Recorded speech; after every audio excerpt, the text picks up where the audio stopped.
네, 안녕하세요. 노동법 시험 정말 준비할 게 많으시죠?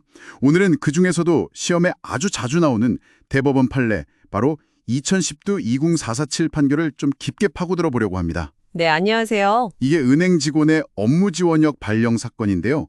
이걸 통해서 인사명령하고 징계가 어떻게 다른지, 또 그 정당성은 어떻게 판단하는지, 이 핵심 기준들을 오늘 확실하게 정리해 드릴게요. 네, 맞습니다. 이 판례가 사용자의 인사권, 특히 이제 전직이나 전보 같은 조치를 할 때 어떤 요건을 갖춰야 정당한지로 인정받는지 그거 아주 명확하게 보여주는 중요한 사례죠. 그렇죠. 시험에서는 거의 단골 출제 수준입니다. 이 정당성 요건 묻는 문제가요. 사용자의 재량권 범위, 그리고 또 그 한계는 어디까지인지 법원의 시각을 이해하는 게 아주 중요합니다. 그럼 바로 본론으로 들어가 보죠. 이 업무 지원력 발령 말입니다. 이게 왜 징계가 아니라고 본 건가요? 겉으로 보기엔 좀 불이익이 있어 보이는데 말이죠. 네, 그게 중요 포인트인데요.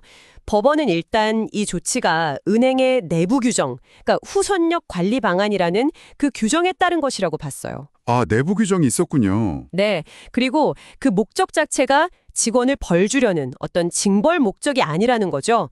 그보다는 이제 사고나 징계 이력이 있어서 현업 배치가 좀 어려운 직원들, 이런 직원들의 업무 능력을 좀 향상시키고 또 적절한 곳에 다시 배치하기 위한 그런 목적이라고 판단했습니다. 아하, 그러니까 목적이 다르다. 그렇죠. 기업 운영을 위한 어떤 인력 관리 차원의 인사상 조치다, 이렇게 본 겁니다. 그렇군요. 그러니까 비록 일일 활동 보고를 해야 한다거나 실적 관리를 받는다거나 이런 좀 부담스러운 측면이 있더라도 그 근본 목적이 징계가 아니라면 업무 효율성이나 인력 재배치에 있다면 인사명령으로 본다. 이런 거군요. 네, 정확합니다. 이게 시험에서는 왜 그렇게 중요한 구분이 되는 건가요? 아주 중요하죠. 만약 이게 징계 처분이라면 반드시 그에 맞는 절차, 예를 들면 당사자에게 소명 기회를 준다든지 이런 징계 절차를 거쳐야 하거든요. 네, 그렇죠. 근데 인사명령은 일반적으로 그런 엄격한 절차가 요구되진 않죠. 만약 법원이 이걸 징계로 봤다면 아마 절차 위반 문제가 크게 불거졌을 겁니다. 아, 그렇겠네요. 그리고 또 한 가지, 이 사건의 경우에 이 직원이 이전에 감봉이라는 징계를 받은 적이 있어요. 근데 그 징계 사유랑 이번 업무지원력 발령 사유가 같았거든요. 네. 그렇다 하더라도 법원은 이게 목적과 성격이 다른 별개의 조치이기 때문에 소위 말하는 이중처벌 문제는 발생하지 않는다고 봤습니다. 아, 동일한 사유라도 목적이 다르면 이중처벌이 아니다. 이것도 중요한 포인트네요. 네, 시험에서 이 절차 문제나 이중처벌 관련해서 함정을 팔 때 아주 자주 활용되는 그런 포인트입니다. 그렇군요. 그럼 좋습니다. 이런 인사명령, 그러니까 전직이나 전보가 정당성을 인정받으려면 어떤 기준들을 통과해야 하는 걸까요? 법원이 제시한 기준들이 있죠. 네, 그게 세 가지 기준을 이제 종합적으로 고려하는데요.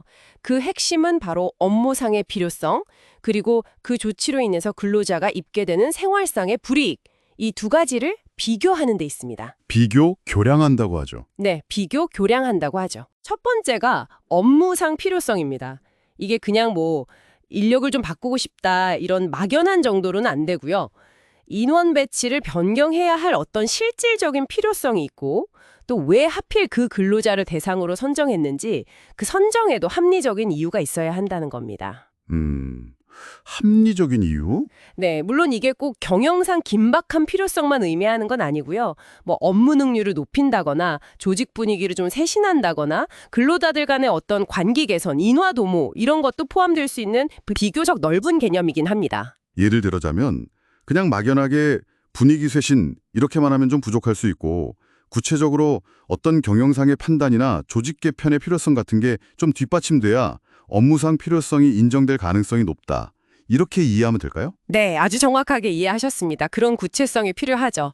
그리고 두 번째 기준은 생활상 불이익과의 비교입니다. 네. 전직이나 전보 때문에 근로자가 겪게 되는 불이익들, 예를 들면 임금이 줄어든다거나 출퇴근 거리가 너무 멀어진다거나 아니면 하던 업무랑 전혀 다른 생소한 일을 하게 된다거나 이런 불이익이 있지 않습니까? 그렇죠. 많죠. 네, 이런 불이익이 사회 통념상 보통 이 정도는 감수할 수 있지 않나 하는 그 정도를 현저하게 벗어나서는 안 된다는 겁니다. 현저하게 벗어나면 안 된다. 네, 예를 들어서 맞벌이 부부인데 갑자기 아무런 연고도 없는 지방으로 발령을 내면서 아이 등 양육에 심각한 문제가 생기는데도 별다른 배려가 없다면 이건 좀 불이익이 과도하다고 볼 여지가 크겠죠. 네, 그건 정말 그렇겠네요. 이 사건에서는 이제 기본급이 일부 삭감될 가능성 같은 불이익이 있긴 했어요.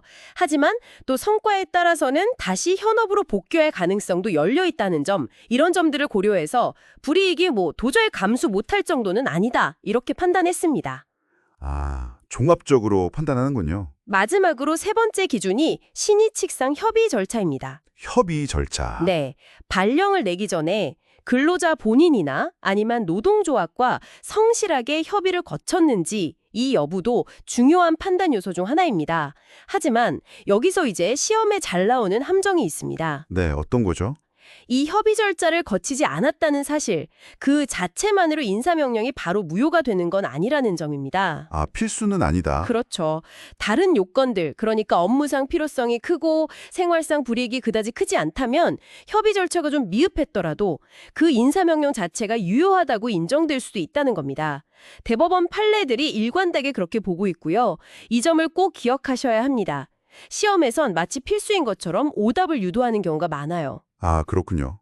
정리가 좀 되네요. 결국 법원은 사용자에게 인사재량권을 꽤 넓게 인정해 주면서도 그 권한이 함부로 남용되지 않도록 업무상 필요성, 그리고 근로자 불이익, 마지막으로 협의 절차라는 이 세 가지 잣대를 가지고 균형점을 잘 찾아가려고 하는 거군요. 네, 맞습니다. 바로 그겁니다. 균형이죠. 그래서 오늘 함께 본 이 2010도 20447 판례에서 시험을 위해 꼭 기억하셔야 할 핵심은 첫째, 징계하고 인사명령은 그 목적과 성격 자체가 다르다는 것. 네.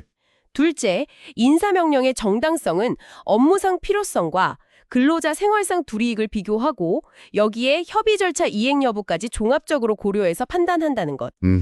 그리고 셋째, 특히 이 협의 절차는 정당성 판단의 중요한 요소이긴 하지만 필수적인 요건까지는 아니라는 점. 이 세 가지를 명확하게 이해하고 계시면 관련 문제를 푸시는데 정말 큰 도움이 될 겁니다. 네, 오늘 이 판례 분석 정말 명쾌했습니다. 여러분의 노동법 시험 합격에 든든한 디딤돌이 되었기를 바랍니다. 마지막으로 이런 질문을 한번 던져보고 싶네요. 판례는 계속해서 업무상 필요와 생활상 불이익의 균형을 강조하는데요. 요즘처럼 원격 근무나 하이브리드 근무가 점점 더 확산되는 시대에는 이 균형점을 어디쯤에서 찾아야 할까요? 아주 시의적절한 질문이네요. 네. 이런 새로운 근무 형태에 맞춰서 과연 인사권의 정당성 기준은 또 어떻게 진화해 나갈지 한 번쯤 고민해보는 것도 아주 흥미로운 학습이 될 것 같습니다. 오늘 말씀 감사합니다. 네, 감사합니다.